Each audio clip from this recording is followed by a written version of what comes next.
Bismillahirrahmanirrahim. Assalamualaikum warahmatullahi wabarakatuh. Saudara, dengan saya Edi Mulyadi dari FNN Forum News Network.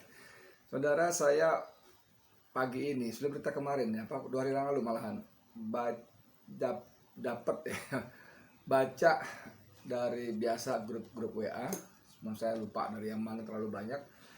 Ini ada berita yang membuat saya benar-benar miris. Saya susah memahami alur pikir pembuat kebijakan seperti ini.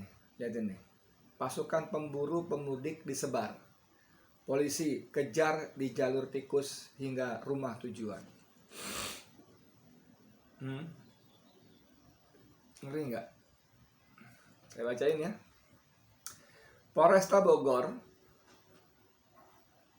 baru saja meluncurkan Satgas Kewaspadaan Pemudik. Peluncuran dilakukan di halaman parkir Lotte Mart, Jalan Kiai Haji Soleh Iskandar, Kota Bogor pagi tadi. Kapolresta Bogor, Kombes Polisi Susetyo Purnomo Condro, mengatakan pasukan pemburu pemudik ini bernama Satgas Kewaspadaan Pemudik dan Pendatang.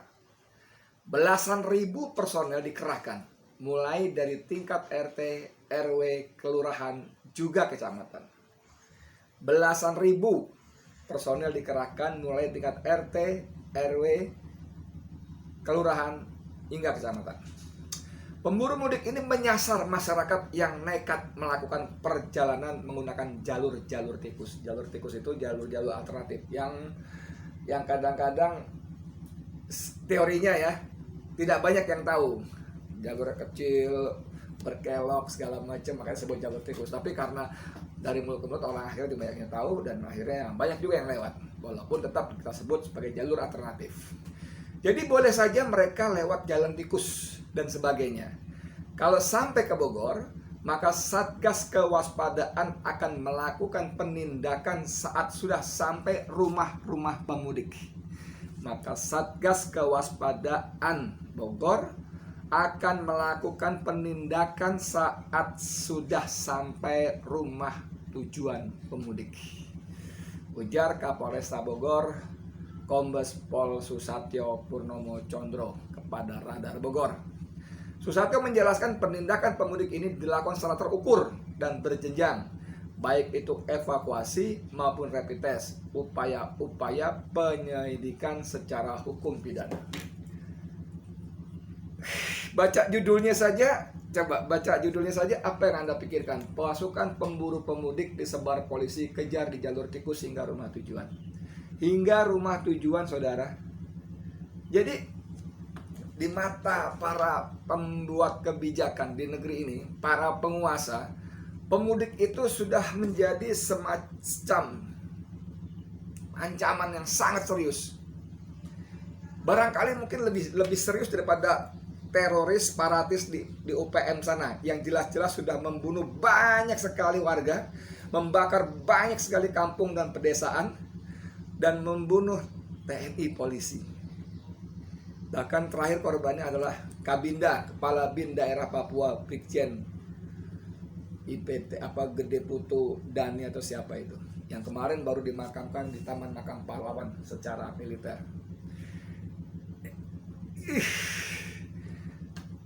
Memburu jalan tikus sampai ke rumah-rumah pemudik tujuan, ke rumah tujuan, dan akan ada pidana. Berita ini kan menjadi pelengkap dari berita sebelumnya yang kita angkat juga, saudara.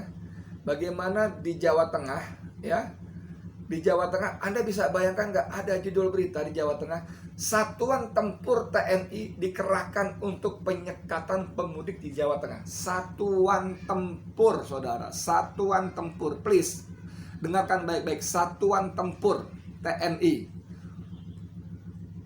dikerahkan untuk penyekatan pemudik di Jawa Tengah. Ya Allah, astagfirullahaladzim. Kenapa sih kalian begitu sibuk, tanda kutip, memusuhi rakyat sendiri? Mudik itu kan cuma sekedar silaturahmi, bos. Mereka ingin ketemu orang tuanya, ingin ketemu keluarganya, ingin ketemu karib-karib kerabatnya setelah sekian tahun merantau, bersilaturahim. Kenapa ketemu keluarga, saudara, orang tua dilarang begitu rupa dengan ancaman pidana sampai satuan tempur, sampai polisi, jalan tikus, sampai rumah tujuan. Sementara kalian justru izinkan masyarakat bertemu dengan gajah, kucing, anjing, babi di Ragunan, di kebun binatang maksud saya. Kudanil, jerapah, buaya. Kalian izinkan? Boleh. Bersilaturahmi dengan keluarga, tidak boleh. Ketemu dengan binatang-binatang pameran di kebun binatang boleh. Ya Allah, sampai satuan tempur, saudara. Dikejar sampai rumah tujuan, saudara. Diancam dengan pidana, saudara. Ini rakyatmu sendiri, bos. Masya Allah, Masya Allah, Masya Allah. Itukah yang kalian lakukan kepada para imigran dari India yang mengalami bencana, tsunami, COVID ketika datang ke Indonesia? Itukah yang kalian lakukan, wahai para penguasa, kepada orang asing? Itukah yang kalian lakukan kepada TKA Cina dari Wuhan, yang justru kalian buka lagi penerbangannya? Ini kalian buka lagi penerbangan, saudara, dari Wuhan. Wuhan itu adalah tempat asalnya COVID beredar. Jangan salah, Wuhan itu tempat asalnya COVID beredar. Wah, penerbangan Jakarta Wuhan dibuka lagi Rabu 28 April 2021. Aneh gitu loh. Bagaimana cara penguasa kita berpikir? Aneh. Kepada orang asing diberi karpet merah, disembah-sembah, ayo datang, please come in my country, please invest. Kepada rakyat yang dikejar-kejar, satuan tempur TNI dilibatkan, dikejar ke jalan-jalan tikus sampai rumah tujuan. Astagfirullahaladzim. Ini negeri sedang apa? Sedang bagaimana? Astagfirullahaladzim. Ini sanksi mudik ya.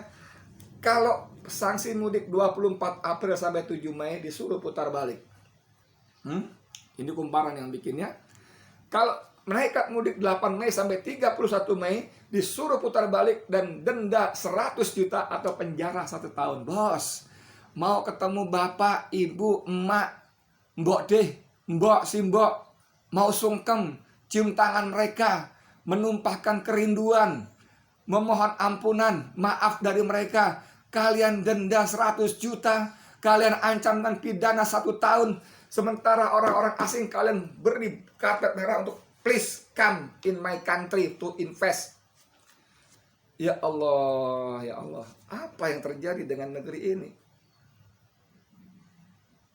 Kenapa kalian tidak pernah bertanya kepada rakyat ketika kalian ingin membuat keputusan, kebijakan, peraturan, sebagainya? Kenapa kalian hanya berpikir dengan isi kepala kalian yang sama sekali tidak nyambung dengan kebutuhan dan kemauan rakyat? Padahal gaji kalian dibayar oleh uang rakyat. Fasilitas kalian dibayar oleh uang rakyat. Baju, seragam, segala macam kalian dibayar oleh uang rakyat. Untuk tentara dan polisi, pistol, senjata, peluru kalian dibayar, dibeli dengan uang rakyat, dengan pajak rakyat. Jangan lupa, saudara. Astagfirullahaladzim. Bagaimana kita memahami sampai sebegitu rupanya penguasa menjadikan rakyatnya sebagai musuh yang harus diawasi betul-betul. Kalau alasannya COVID, astagfirullahaladzim. COVID itu, aduh, saya mau ngomong apa lagi, susah betul menjelaskannya. Kenapa? Untuk mencegah penyebaran COVID, maksud saya. Kenapa tebang pilih? Ini di Tempo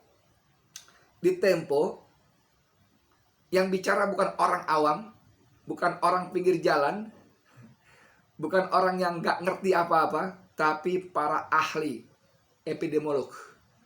Para epidemiolog. 2 epidemiolog di sidang Rizik Syihab, kerumunan Jokowi di Mumere langgar prokes.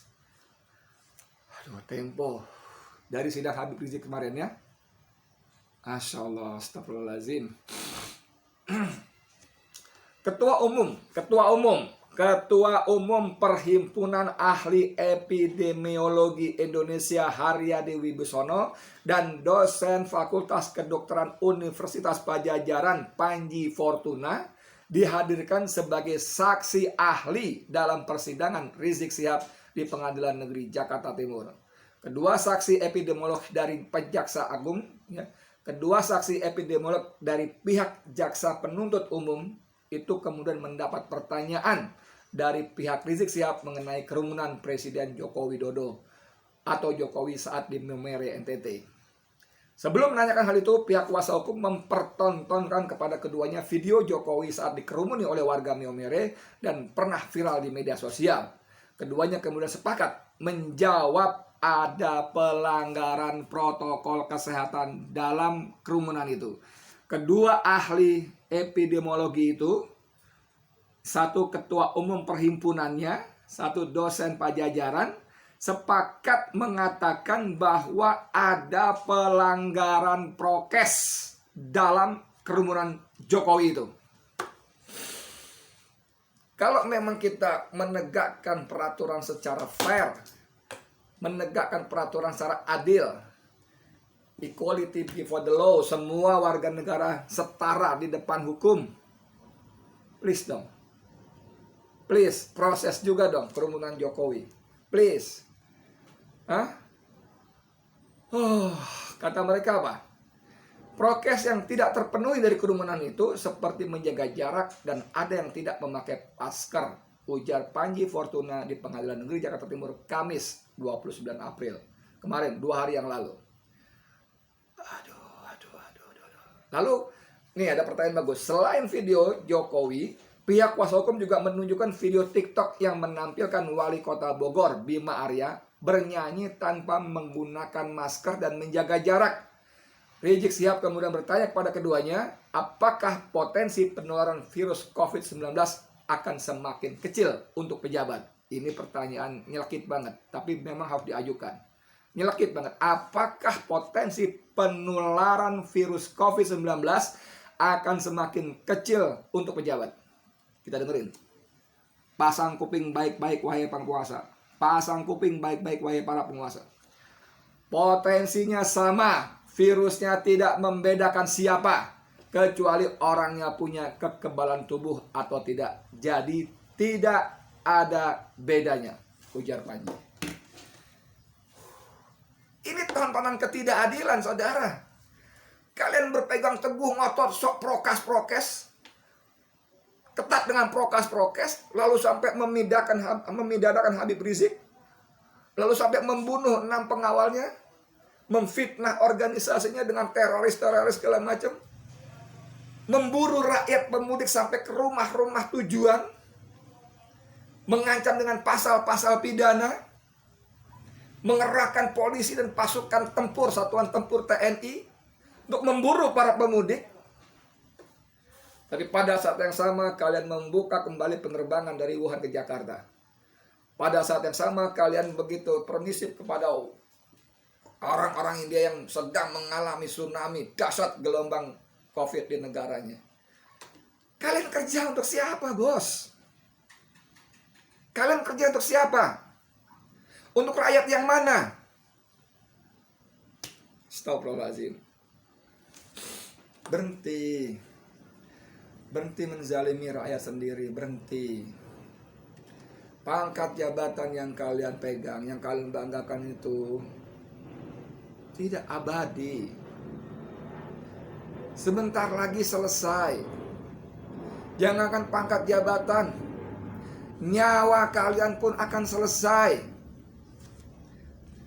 Astagfirullahaladzim. Masa harus diulang-ulang yang kayak begini? Kalian kan orang beragama. Ada perintah dari agama masing-masing untuk berbuat baik. Ada perintah dari agama masing-masing untuk tidak zalim kepada orang lain, apalagi rakyat yang membayari gaji, fasilitas, kebutuhan semua kalian itu. Dahsyat, betul dahsyat. Ya Allah, negeri apa ini? Astagfirullahaladzim. Sekian dari saya, Edi Mulyadi untuk FNN. Assalamualaikum warahmatullahi wabarakatuh.